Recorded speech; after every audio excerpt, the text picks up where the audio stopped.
नमस्कार प्रिय विद्यार्थियों, मैं लक्ष्मीकांत शर्मा आज की इस कक्षा में आप सभी का हार्दिक अभिनंदन करता हूं, स्वागत करता हूं। दोस्तों, आज हम अध्ययन करेंगे कक्षा 10 के लिए NCERT पाठ्यक्रम द्वारा निर्धारित पाठ्यपुस्तक क्षितिज भाग 2 से सर्वेश्वर दयाल सक्सेना द्वारा रचित एक लेख संस्मरण मानवीय करुणा की दिव्य चमक। तो शुरू करते हैं आज का अपना ये पाठ बिना किसी विलंब के। सबसे पहले चर्चा करते हैं सर्वेश्वर दयाल सक्सेना के जीवन परिचय के।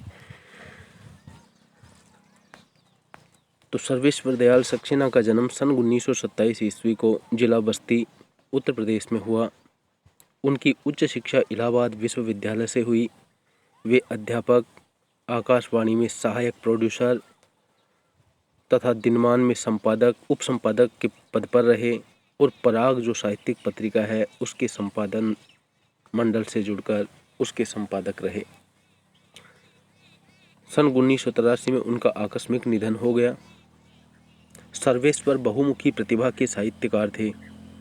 वे कवि थे, कहानीकार थे, उपन्यासकार थे, निबंधकार थे और नाटककार थे। साहित्य की हर विधा में उन्होंने श्रेष्ठ सृजन का कार्य किया। सर्वेश्वर दयाल सक्सेना की प्रमुख कृतियां हैं काठ की घंटियां, कुआनो नदी, जंगल का दर्द, खूंटियों पर टंगे लोग, जो कि सभी कविता संग्रह हैं। पागल कुत्तों का मसीहा, सोया हुआ जल, ये इनके प्रमुख उपन्यास हैं। तो लड़ाई इनका कहानी संग्रह है। बकरी शीर्षक से इनका नाटक है। भों भों खों खों, बतूता का जूता, लाख की नाक, ये इनके बाल साहित्य हैं, बाल उपयोगी साहित्य। चर्चे और चरखे उनके लेखों का संग्रह है और खूंटियों पर टंगे लोग पर उन्हें साहित्य अकादमी से पुरस्कृत भी किया जा चुका है। तो खूंटियों पर टंगे लोग इनकी श्रेष्ठ रचना हिंदी साहित्य को समर्पित है। इसके लिए हिंदी साहित्य अकादमी के द्वारा इन्हें पुरस्कृत भी किया, सम्मानित भी किया गया। सर्वेश्वर की पहचान मध्यम वर्गीय आकांक्षाओं के लेखक के रूप में की जाती है। मध्यम वर्गीय जीवन की महत्वाकांक्षाओं, सपनों, संघर्ष, शोषण, हताशा और कुंठा का चित्रण उनके साहित्य में मिलता है। सर्वेश्वर जी स्तंभकार थे। पत्र पत्रिकाओं के लिए स्तंभ लेखन का कार्य ये करते थे और चर्चे और चरखे नाम से दिनमान में जो स्तंभ छपते थे उनमें बेबाक सच कहने का साहस दिखता था। उनकी अभिव्यक्ति में सहजता और स्वाभाविकता है। तो यहाँ इनका जो संस्मरण दिया गया है मानवीय करुणा की दिव्य चमक शीर्षक से, तो इसके वर्ण विषय पर बात करें तो फादर कामिल बुल्के पर लिखा गया है ये संस्मरण। संस्मरण स्मृतियों से बनता है। संस्मरण का शाब्दिक अर्थ होता है पुरानी स्मृतियों को याद करके लिखा गया कोई लेख, और स्मृतियों की विश्वसनीयता उसे महत्वपूर्ण बनाती है। फादर कामिल बुल्के पर लिखा गया सर्वेश्वर का यह संस्मरण इस कसौटी पर खरा उतरता है। अपने को भारतीय कहने वाले फादर बुल्के जन्मे तो बेल्जियम, जो कि यूरोप महाद्वीप में पड़ता है।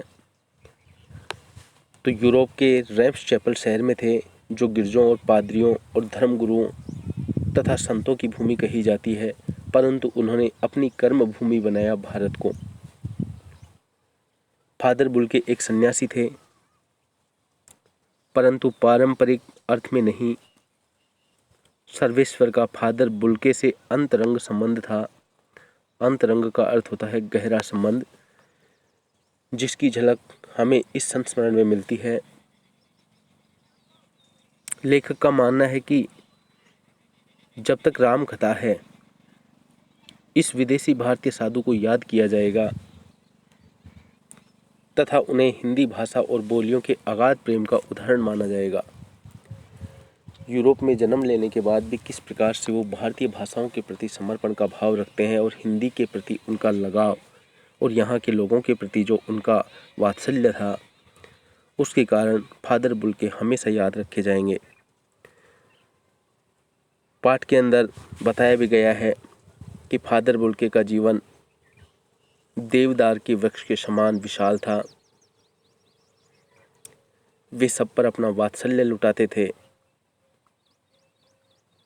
उनकी कृपा की छाया उनकी शरण में आने वाले प्रत्येक व्यक्ति पर छाई रहती थी, क्योंकि वे घरों में उत्सवों और संस्कारों पर पुरोहितों की भांति उपस्थित रहते थे। यहाँ का कोई भी उत्सव हो, कोई भी कार्यक्रम हो, उसमें फादर कामिल बल्कि हमेशा उपस्थित रहते थे और यही कारण है कि उनकी उपस्थिति यहाँ के लोगों को देवदार की छाया की जैसी लगती थी। साथ ही यदि देखें तो फादर कामिल बुल्के भारतीय संस्कृति के अभिन्न अंग रहे हैं।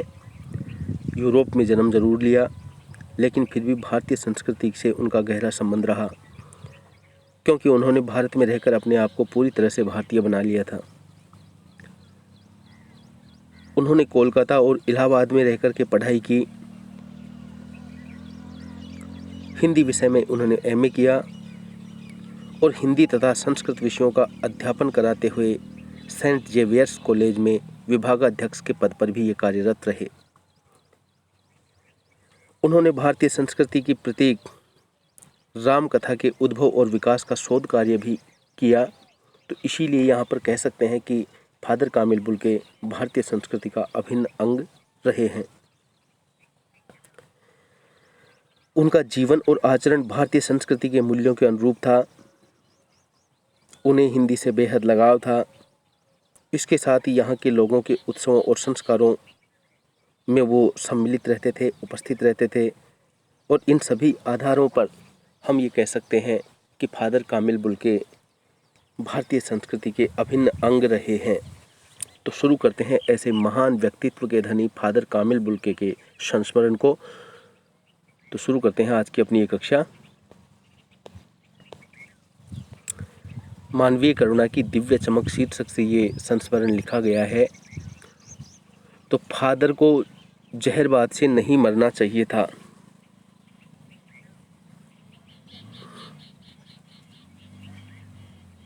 जहरबाद होता है एक तरह का जहरीला फोड़ा,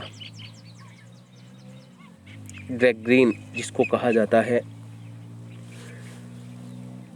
आज के रूप में कहें तो ऐसा कोई जहरीला फोड़ा जैसे कैंसर वगैरह, और उसी के दुष्प्रभाव से मौत हो जाना। तो यहाँ पर लेखक कहते हैं कि फादर को जहरबाद से नहीं मरना चाहिए था, अर्थात उन्हें किसी जहरीले फोड़े से नहीं मरना चाहिए था जिसकी रगों में दूसरों के लिए मिठास भरे अमृत के अतिरिक्त कुछ और नहीं था। अर्थात हमेशा दूसरों के प्रति करुणा और प्रेम का भाव रखने वाले ऐसे दिव्य पुरुष की मृत्यु ऐसे नहीं होनी चाहिए थी। उसके लिए इस जहर का विधान क्यों हो, उसके लिए इस तरह के जहर का विधान क्यों हो, यह सवाल ईश्वर से पूछें। प्रभु की आस्था ही जिसका अस्तित्व था, वह देह की इस यातना की परीक्षा उम्र की आखिरी देहरी पर क्यों दे। देहरी मतलब होता है दहलीज। उम्र के इस आखिरी पड़ाव पर वो इस प्रकार की यातना की परीक्षा क्यों दे। एक लंबी पादरी के सफ़ेद चोगे से ढकी हुई आकृति के सामने है गोरा रंग, सफ़ेद झाई मारती हुई भूरी दाढ़ी। ये फादर कामिल बुल्के की शारीरिक स्वरूप को यहाँ पर पहले दर्शाया है। नीली आंखें, बाह खोले गले लगाने को आतुर, इतनी ममता, इतना अपनत्व इस साधु में अपने हर एक प्रियजन के लिए उमड़ता रहता था। मैं 35 साल से इसका साक्षी था। यहाँ पर लेखक सर्वेश्वर दयाल सक्सेना कहते हैं कि 35 साल से तो मैं स्वयं इस बात का गवाह हूँ। तब भी जब वह इलाहाबाद में थे और तब भी जब वह दिल्ली आते थे। आज उन बाहों का दबाव मैं अपनी छाती पर महसूस करता हूँ। किस प्रकार से वो निश्चल प्रेम वात्सल्य के परिपूरित होकर के मुझे गले लगाते थे, अपनी बाहों में स्थान देते थे। फादर को याद करना, यहाँ पर देखिए लेखक का ऐसा मानना है कि फादर को याद करना एक उदास शांत संगीत सुनने के जैसा है। उनको देखना करुणा के निर्मल जल में स्नान करने के जैसा था और उनसे बातें करना कर्म के संकल्प से भरना था। मुझे परिमल के वे दिन याद आते हैं। परिमल एक साहित्यिक संस्था थी जिसमें विभिन्न साहित्यकार संगोष्ठियाँ करते थे और उनकी रचनाओं पर चर्चा विमर्श वगैरह होते थे। जब हम एक पारिवारिक रिश्ते में बंधे जैसे थे, जिसके बड़े फादर बुल्के थे, इस परिमल संस्था में सबसे बड़े जिसमें फादर बुल्के को ही स्थान मिला था। हमारे हंसी मजाक में वह निर्लिप्त शामिल रहते।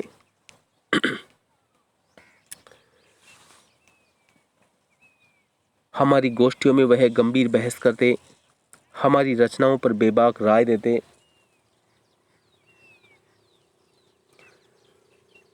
और सुझाव देते और हमारे घरों के किसी भी उत्सव और संस्कार में वे बड़े भाई पुरोहित जैसे खड़े होकर हमें अपने आशीषों से भर देते। ये उनके प्रमुख व्यक्तित्व की विशेषताएं यहाँ पर लेखक बता रहे हैं कि कैसा उनका व्यक्तित्व था। सभी के प्रति उनके मन में समान भाव था।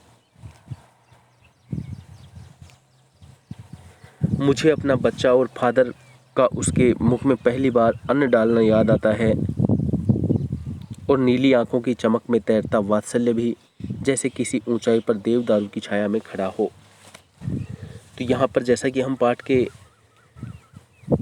चर्चा में बातें कर रहे थे कि देवदारू के वृक्ष के समान इनको बताया गया है, तो क्यों बताया गया है इनको देवदारू के वृक्ष के समान? यहाँ पर प्रश्न पाठ्य पुस्तक में दे भी रखा है कि फादर की उपस्थिति देवदार की छाया के जैसी क्यों लगती थी। तो उसका कारण आप इस पैराग्राफ में देख सकते हैं। क्योंकि वे सभी पर अपना वात्सल्य लुटाते थे और उनकी कृपा की छाया उनकी शरण में आने वाले प्रत्येक व्यक्ति पर छाई रहती थी। क्यों छाई रहती थी? क्योंकि वे हमारी रचनाओं पर बेबाक राय देते थे, सुझाव देते थे और हमारे घरों के किसी भी उत्सव व संस्कार में बड़े भाई और पुरोहित के समान खड़े मिलते थे और अपने आशीषों से भर देते थे। इसलिए उनकी उपस्थिति देवदार की छाया जैसी लगती थी। यहाँ पर लेखक कहता है कि कहाँ से शुरू करूँ मैं इस दिव्य पुरुष की यादों की इस सफ़र को। इलाहाबाद की सड़कों पर फादर की साइकिल चलती दिख रही है। वह हमारे पास आकर रुकती है और मुस्कुराते हुए फादर कामिल बुल्के उतरते हैं और उतरते ही इस प्रकार से उत्साह से कहते कि देखिए देखिए, मैंने उसे पढ़ लिया है और मैं कहना चाहता हूँ, उनको क्रोध में मैंने कभी नहीं देखा, आवेश में मैंने उनको कभी नहीं देखा और ममता तथा प्यार में लबालब छलकता ही उनको हमेशा महसूस किया। अक्सर उन्हें देखकर लगता कि बेल्जियम में इंजीनियरिंग के अंतिम वर्ष में पहुंचकर उनके मन में सन्यासी बनने की चक कैसे जाग गई। इंजीनियरिंग के विद्यार्थी थे और अंतिम वर्ष की पढ़ाई कर रहे थे। उस समय इनके मन में संन्यास की भावना जगी और ये सब कुछ त्याग करके भरा पूरा घर, 2 भाई बहन, माँ पिता सभी को छोड़ करके सन्यासी बन गए।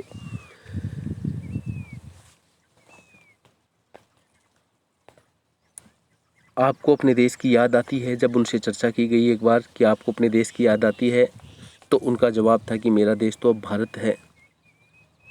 मैं जन्मभूमि की पूछ रहा हूँ, तो वो कहते हैं कि हाँ आती है, बहुत सुंदर है मेरी जन्मभूमि रैम्स चैपल। घर में किसकी याद आती है आपको? तो उन्होंने बड़े सहज भाव से उत्तर दिया, माँ की याद आती है, बहुत याद आती है। फिर अक्सर माँ की स्मृतियों में डूब जाते देखा है। इस प्रकार से अपनी माँ की मधुर यादों में वो डूब जाते हैं। उनकी माँ की चिट्ठियाँ अक्सर उनके पास आती थी। अपने अभिन्न मित्र डॉक्टर रघुवंश को वह उन चिट्ठियों को दिखाते थे। पिता और भाइयों के लिए बहुत लगाव मन में नहीं था। पिता और भाइयों के प्रति फादर कामिल बुल्के के मन में कोई विशेष स्थान नहीं था। पिता व्यवसायी थे। एक भाई वहीं पर पादरी हो गया है, एक भाई काम करता है, उसका परिवार है। बहन सख्त और जिद्दी थी। बहुत देर से उसने शादी की और फादर को एक आध बार उसकी शादी की चिंता व्यक्त करते हुए उन दिनों एक बार ज़रूर देखा गया था। भारत में बस जाने के बाद 2 या 3 बार अपने परिवार से मिलने वे भारत से बेल्जियम भी गए थे। ये उनके परिवार का सामान्य सा जिक्र किया है यहाँ पर। लेकिन वो कहते हैं कि मैं तो सन्यासी हूँ, आप सब छोड़कर क्यों चले आए? तो इसके जवाब में फादर कामिल बुल्के ने कहा कि सब प्रभु की इच्छा थी। वह बालकों की सी सरलता से मुस्कुराकर कहते कि माँ ने बचपन में ही घोषित कर दिया था कि माँ ने बचपन में ही घोषित कर दिया था कि यह लड़का हाथ से गया। ये स्थिति बिल्कुल उसी प्रकार की थी जैसे स्वामी विवेकानंद के लिए स्वामी विवेकानंद की माता ने कहा था। उनके क्रियाकलाप और हाव भावों को देख करके,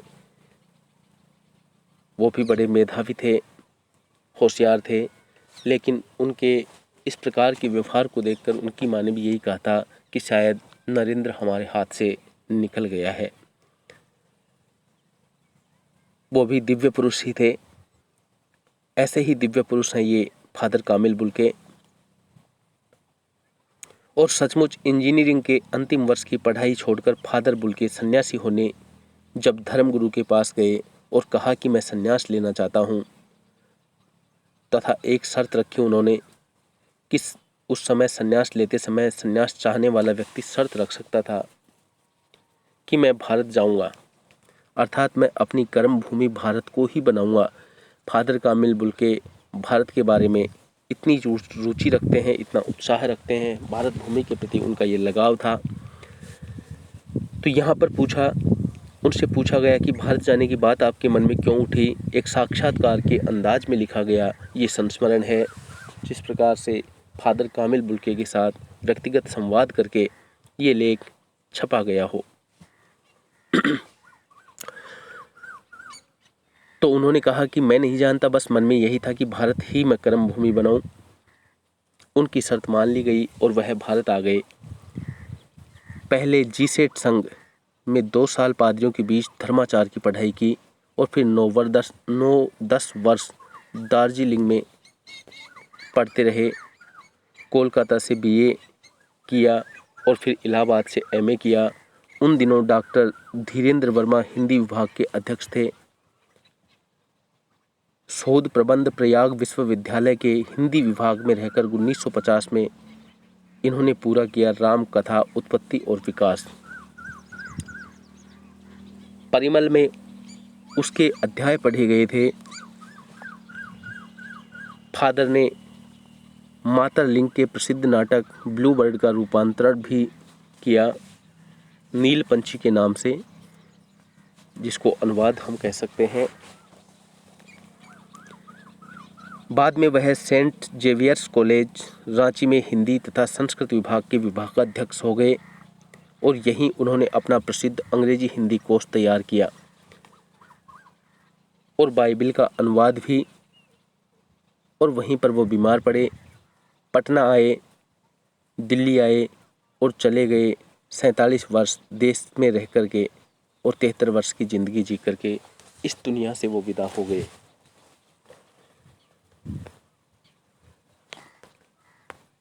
फादर बुल्के संकल्प से सन्यासी थे। कभी कभी लगता है वह मन से सन्यासी नहीं थे, संकल्प उनका सन्यासी था, मन तो उनका सभी के साथ उसी प्रकार से रमता था। रिश्ता बनाते थे तो तोड़ते नहीं थे, इसलिए हम कह सकते हैं कि वो सन्यासी नहीं थे, क्योंकि सन्यासी लगभग विरक्त भाव से होते हैं।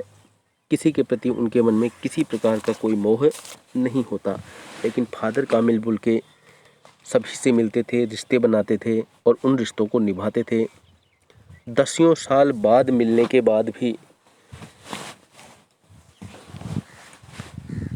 उसकी गंध महसूस होती है। जब भी दिल्ली आते ज़रूर मिलते, खोजकर समय निकालकर गर्मी सर्दी बरसात झेलकर मिलते। कैसा भी मौसम हो, सभी कुछ भूल करके वो रिश्तों को निभाते, उनसे मिलते, अपनी संवेदना व्यक्त करते, चाहे 2 मिनट के लिए ही सही। यह कौन सन्यासी करता है? सन्यासियों में ऐसे भाव होते ही नहीं हैं।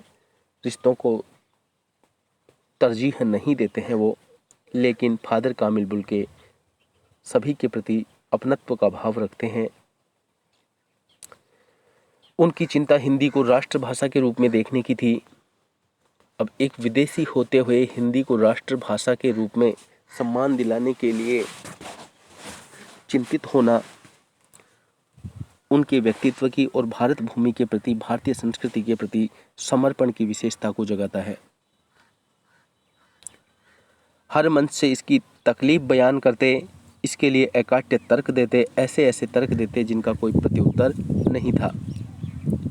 बस एक ही सवाल पर उन्हें झुंझलाते देखा है और हिंदी वालों द्वारा ही हिंदी की उपेक्षा पर दुख प्रकट करते हुए उन्हें पाया है।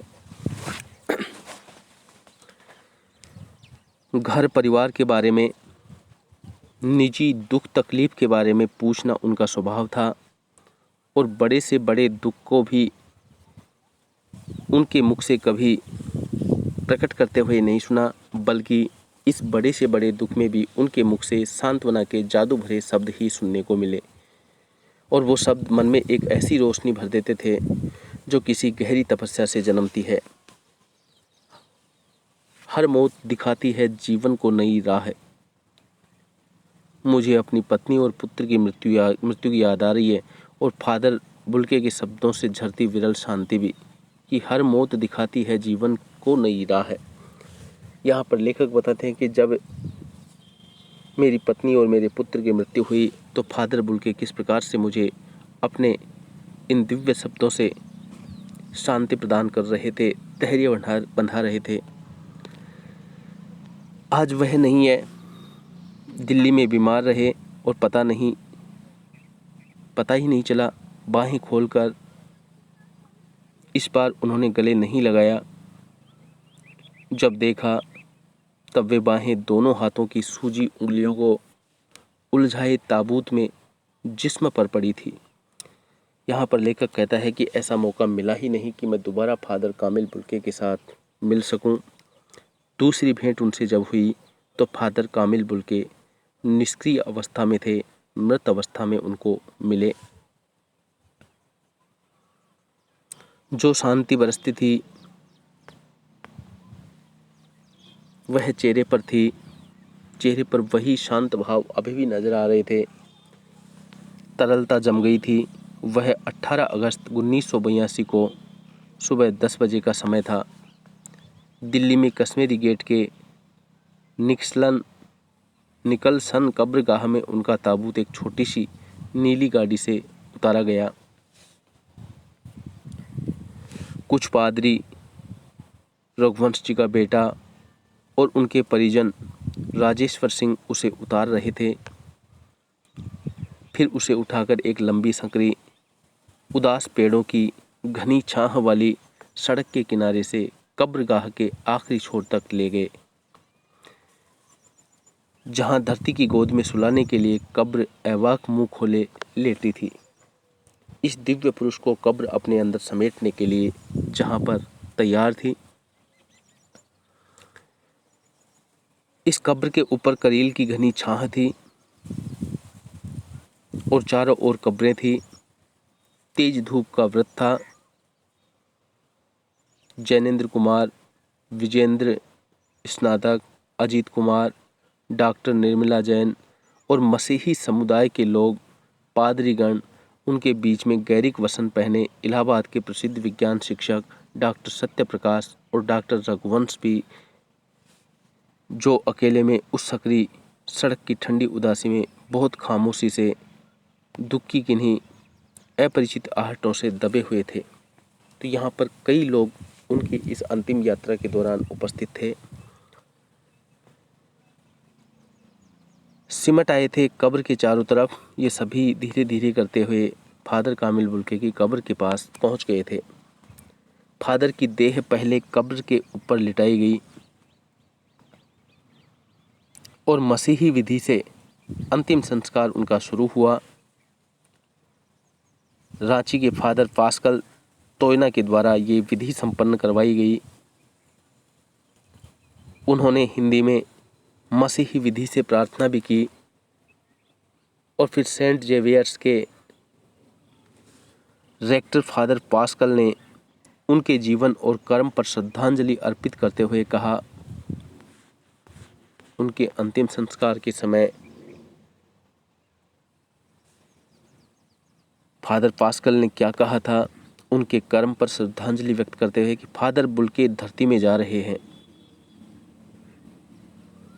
एक बीज के रूप में इस धरती से ऐसे रत्न और पैदा हों जो फादर बुल्के की तरह ही करुणा की दिव्य मूर्ति हो। डॉक्टर सत्यप्रकाश ने भी अपनी श्रद्धांजलि में उनके अनुकरणीय जीवन को नमन किया और फिर देह कब्र में उतार दी गई।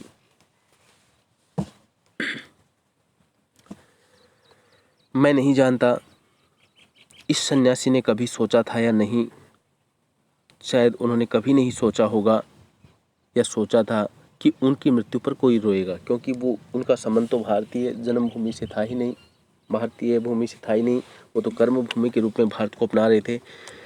लेकिन शायद उन्होंने ये नहीं सोचा होगा कि भारत के लोगों की जो मानवीय संवेदनाएं हैं वो इस कदर गहरी थी, लोगों का इतना लगाव, इतना प्रेम फादर कामिल बुल्के के प्रति था। ये उस दिन पता चला जिस दिन फादर कामिल बुल्के को कब्र की गहराइयों में उतारा जा रहा था। लेकिन उस क्षण रोने वालों की कमी नहीं थी। नम आंखों को गिनना शाही फैलाना है। शाही फैलाना मुहावरा है जिसका सुंदर प्रयोग यहाँ पर किया गया है। उस समय इतनी आंखें, इतने लोग आंसू बहा रहे थे जैसे फैली हुई स्याही से अक्षर पढ़ना मुश्किल है। उसी प्रकार लोगों का अनुमान लगाना मुश्किल था कि कितने लोग फादर कामिल बुल्के की मृत्यु पर दुख प्रकट कर रहे हैं, रो रहे हैं। इस तरह हमारे बीच से वह चला गया जो हम में से सबसे अधिक छायादार, फल फूल और गंध से भरा हुआ, सबसे अलग, सबका होकर सबसे ऊंचाई पर मानवीय करुणा की दिव्य चमक में लहलहाता खड़ा था, जिसकी स्मृति हम सबके मन में, जो उनके निकट थे, किसी यज्ञ की पवित्र आँच की तरह आजीवन बनी रहेगी। और मैं उस पवित्र ज्योति की याद में हमेशा श्रद्धान्वित हूँ। तो ये था पाठ एक संस्मरण फादर कामिल बुल्के का, सर्वेश्वर दयाल सक्सेना द्वारा रचित। अब एक बार हम इस पाठ्य पुस्तक के प्रश्नों पर विचार करते हैं। तो सबसे पहला प्रश्न यहाँ पर दिया गया है, फादर की उपस्थिति देवदार की छाया जैसी क्यों लगती थी। इस प्रश्न को मैंने 2 बार स्पष्ट भी कर दिया है, तो ज़रूरी नहीं समझता कि यहाँ पर मैं पुनः इस प्रश्न का जवाब दूँ। आप इसका जवाब दे सकते हैं। उसके पीछे एक ही कारण है, क्योंकि वो सभी के प्रति वात्सल्य का भाव लुटाने वाले थे और आप इसको स्पष्ट कर सकते थे। कोई भी काम हो वहाँ पर वो हमेशा साथ मिलते थे। तो दूसरे प्रश्न पर हम विचार करते हैं। फादर बुल्के भारतीय संस्कृति के एक अभिन्न अंग हैं, किस आधार पर ऐसा कहा गया है। तो दूसरे प्रश्न के जवाब में हम लिख सकते हैं कि फादर बुल्के भारतीय संस्कृति के अभिन्न अंग रहे, क्योंकि उन्होंने भारत में रहकर अपने आप को पूरी तरह से भारतीय बना लिया था। उन्होंने कोलकाता और इलाहाबाद में रहकर के पढ़ाई की। हिंदी विषय से उन्होंने एमए किया और हिंदी तथा संस्कृत विषयों का अध्यापन कराते हुए सेंट जेवियर्स कॉलेज में विभागाध्यक्ष के पद पर भी ये रहे। उन्होंने भारतीय संस्कृति की प्रतीक राम कथा के उद्भव और विकास का शोध कार्य किया। उनका जीवन और आचरण भारतीय संस्कृति के मूल्यों के अनुरूप था। उन्हें हिंदी से बेहद लगाव था। इसके साथ ही यहाँ के लोगों के उत्सव और संस्कारों में पुरोहितों के समान वो उपस्थित रहते थे। इन आधारों पर हम ये सब कह सकते हैं कि फादर कामिल बुल्के भारतीय संस्कृति के एक अभिन्न अंग थे। पाठ में आए उन प्रसंगों का उल्लेख कीजिए जिनसे फादर बुल्के का हिंदी प्रेम प्रकट होता है। ये प्रश्न आप देख सकते हैं। पाठ में से ऐसी बातें हमें छांट करके बतानी थी। तो फादर बुल्के हिंदी के प्रेमी थे, इसलिए उन्होंने इलाहाबाद विश्वविद्यालय से एमए हिंदी में किया। इसके बाद उन्होंने प्रयाग विश्वविद्यालय में राम कथा उत्पत्ति और विकास पर हिंदी में अपना शोध प्रबंध लिखा। उसके पश्चात वे रांची के सेंट जेवियर्स कॉलेज में हिंदी के विभागाध्यक्ष रहे। उन्होंने अंग्रेजी हिंदी शब्दकोश भी तैयार किया और उन्होंने बाइबल तथा ब्लू बर्ड नामक नाटक का हिंदी में अनुवाद भी किया। वे हिंदी की प्रसिद्ध साहित्यिक संस्था परिमल से भी जुड़े और उन्होंने हिंदी को राष्ट्रभाषा बनाने के लिए भी खूब प्रयत्न किया। और इन सभी बातों को देख करके हम ये कह सकते हैं कि फादर कामिल बुल्के का हिंदी के प्रति गहरा लगाव था। तो यहाँ पर दिया गया है चौथा प्रश्न कि पाठ के आधार पर फादर कामिल बुल्के की जो छवि उभरती है उसे अपने शब्दों में लिखिए। तो पाठ के पहले ही पैराग्राफ में ये बातें बताई गई हैं, आप वहाँ से ज्यों का त्यों लिख सकते हैं कि उनको देख कर के एक सन्यासी छवि उभरती है। उनका व्यक्तित्व बहुत ही आकर्षक था, रंग उनका गोरा था, उनके चेहरे पर सफ़ेद बालों की और भूरे कलर की दाढ़ी झाई मारती थी, उनकी आंखें नीली थी, वे हमेशा सफ़ेद वस्त्र पहनते थे, सफ़ेद चोगा धारण करते थे। तो ये कर सकते थे आप। प्रश्न संख्या 5 आप देख सकते हैं, लेखक ने फादर बुल्के को मानवीय करुणा की दिव्य चमक क्यों कहा है। और ये काफ़ी महत्वपूर्ण प्रश्न भी है, इसलिए आप इस प्रश्न पर विशेष ध्यान दे सकते हैं। लेखक ने फादर कामिल बुल्के को मानवीय करुणा की दिव्य चमक इसलिए कहा है कि उनके पावन मन से वो पवित्र थे और सभी चिर परिचितों के प्रति सद्भावना और अपार स्नेह और वात्सल्य भरा हुआ था। वे सहज हृदय इंसान थे और सभी के प्रति उनके हृदय से स्नेहिल धारा प्रवाहित रहती थी और उनकी करुणा का प्रसाद सभी को बराबर मिलता रहता था। वे परिचितों के हर सुख दुख में साथी होते थे। उन्होंने लेखक के पुत्र के मुंह में अन्न भी डाला और उसकी मृत्यु पर सांत्वना भी उन्होंने दी। अन्नप्राशन भी लेखक सर्वेश्वर दयाल सक्सेना का जो पुत्र था उसका ये संस्कार भी प्रारंभ में फादर कामिल बुल्के के द्वारा ही करवाया गया। और जब वो इस संसार से विदा हुआ तो उस समय सांत्वना देने के लिए अपनी करुणा का जल भी वो लुटाते हैं। उनके स्नेह की तरलता की चमक उनके चेहरे पर हर वक्त दिखाई देती थी और इन्हीं सभी कारणों से लेखक सर्वेश्वर दयाल सक्सेना ने फादर कामिल बुल्के को मानवीय करुणा की दिव्य चमक कहा है। छठा प्रश्न यहाँ पर दिया गया है, ध्यान देंगे कि फादर कामिल बुल्के ने सन्यासी की परंपरागत छवि से अलग एक नई छवि प्रस्तुत की, कैसे। फादर बुल्के सच्चे अर्थों में एक सन्यासी थे। उनमें मानवीय गुणों का समावेश था। वे परोपकारी थे। उनके हृदय में दूसरों के लिए करुणा और वात्सल्य का भाव भरा हुआ था। साथ ही वे सन्यासी होकर भी परिचितों से विशेष लगाव रखते थे, जैसा कि कोई सन्यासी नहीं रखता है, लेकिन ये सभी भाव फादर कामिल बुल्के में मौजूद थे। फादर कामिल बुल्के उनके सभी सुख और दुखों में सम्मिलित रहते थे और उन्हें अपने गले लगाने को आतुर रहते थे।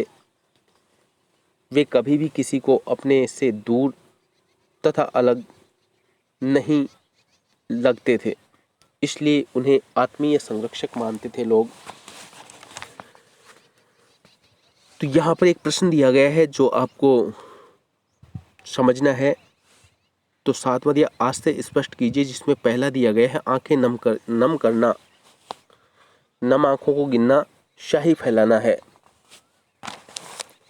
क्या मतलब है, क्या आशय है इन पंक्तियों का।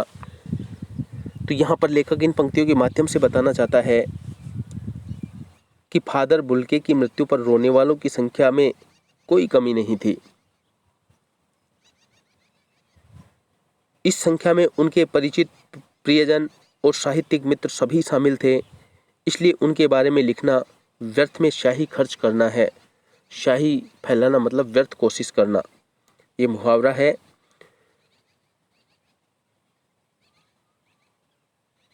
कहने का भाव यही है कि उनकी मृत्यु पर रोने वालों की संख्या बहुत अधिक थी, इसलिए लेखक ने ये बात कही है।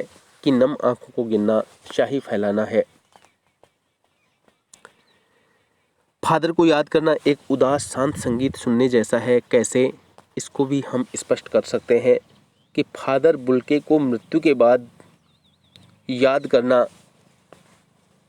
एक ऐसा ही अनुभव है मानो हम उदास शांत संगीत सुन रहे हों। उनकी यादें हमें उदास कर जाती हैं। इस उदासी के कारण भी उनकी याद शांत संगीत की तरह हमेशा गूंजती रहती है।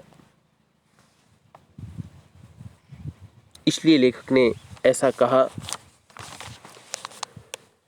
पाठ से संबंधित कुछ अन्य महत्वपूर्ण प्रश्नों की यदि हम बात करें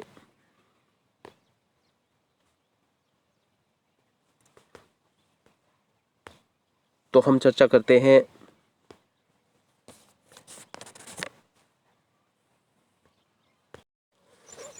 यहाँ पर यदि हम बात करें तो एक प्रश्न है, उनको देखना करुणा के जल में, करुणा के निर्मल जल में स्नान करने के जैसा था। ये बात यहाँ पर लेखक ने कही है इस संस्मरण में। और उनसे बातें करना मतलब कर्म के संकल्प से भरना है। इस पंक्ति का आज से स्पष्ट करना है लेखक इस पंक्ति के माध्यम से क्या कहना चाहता है। तो यहाँ पर हम कह सकते हैं कि फादर बुल्के का आकर्षक व्यक्तित्व करुणा से भरा हुआ था।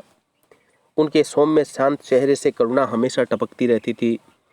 इसलिए उनका सानिध्य पाकर परम शांति और तृप्ति मिलती थी।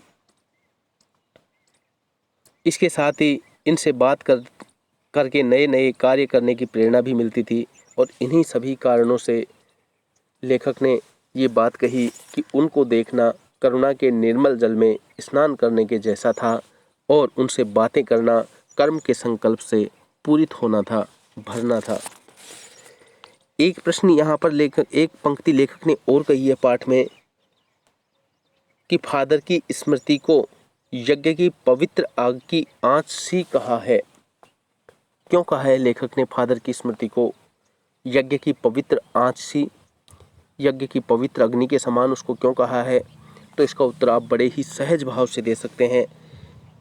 लेखक द्वारा बुल्के की स्मृति को यज्ञ की पवित्र आग की आंच सी कहने का आशय है कि उनका जीवन बहुत ही पवित्र था। वे संकल्पी सन्यासी थे। इसलिए वे कभी भी क्रोध, काम आदि वासनाओं के लिए नहीं जिए।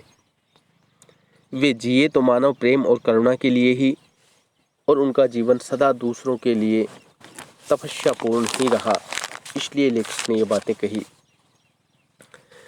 तो यहाँ पर एक अंतिम प्रश्न पर और विचार कर लें कि मानवीय करुणा की दिव्य चमक शीर्षक जो संस्मरण यहाँ पर दिया गया है, इस संस्मरण के पीछे लेखक का क्या उद्देश्य है स्पष्ट कीजिए। तो आप इस संस्मरण का उद्देश्य स्पष्ट कर सकते हैं कि संस्मरण में लेखक ने बहुत बड़ी आत्मीयता के साथ फादर कामिल बुल्के के स्नेहिल व्यक्तित्व की आकर्षक झांकी प्रस्तुत की है। फादर बुल्के ने विदेशों से आकर भारत को अपनी कर्म भूमि बनाया और जीवन भर भारत को ही अपना देश मानते रहे। जीवन भर भारत को ही अपना देश मानते रहे। यहाँ के लोगों के प्रति उन्होंने आत्मीय व्यवहार किया, उन्हें अपने गले लगाया। उनके संस्कारों और उत्सवों में बिना नागा के पुरोहितों के रूप में शामिल हुए। उनके दुखों में आत्मीय जन की भागीदारी उन्होंने निभाई। इसके साथ ही उन्होंने हिंदी में एमए किया। राम कथा के उद्भव और विकास पर शोध ग्रंथ भी उन्होंने लिखा। बाइबिल और ब्लू बर्ड का हिंदी अनुवाद किया तथा हिंदी को राष्ट्रभाषा बनाने में भी इन्होंने अपनी महत्वपूर्ण भूमिका निभाई, काफ़ी जोर दिया। उनका व्यक्तित्व करुणा से परिपूर्ण था और मानवीय करुणा की दिव्य चमक उनके चेहरे पर सदा छलकती रहती थी। फादर बुल्के की इन्हीं विशेषताओं का वर्णन करना और प्रेरणा प्राप्त करना इस संस्मरण का प्रमुख उद्देश्य रहा है। तो इस प्रकार से हम इस पाठ को समझ सकते हैं कि ये था लेखक सर्वेश्वर दयाल सक्सेना द्वारा रचित एक संस्मरण मानवीय करुणा की दिव्य चमक। तो आशा है आपको अच्छा लगा होगा। आज की इस कक्षा में सिर्फ इतना ही। फिर मिलते हैं एक नई कक्षा में, एक नए साहित्यकार की एक नई कृति के साथ, एक नई रचना के साथ। तब तक के लिए मैं लक्ष्मीकांत शर्मा आज की इस कक्षा से आप सभी से विदा लेता हूँ। मेरी शुभकामनाएं आप सभी के साथ। आपका दिन मंगलमय हो। धन्यवाद। और इन्हीं शब्दों के साथ मैं इस कक्षा से विदा लेता हूँ।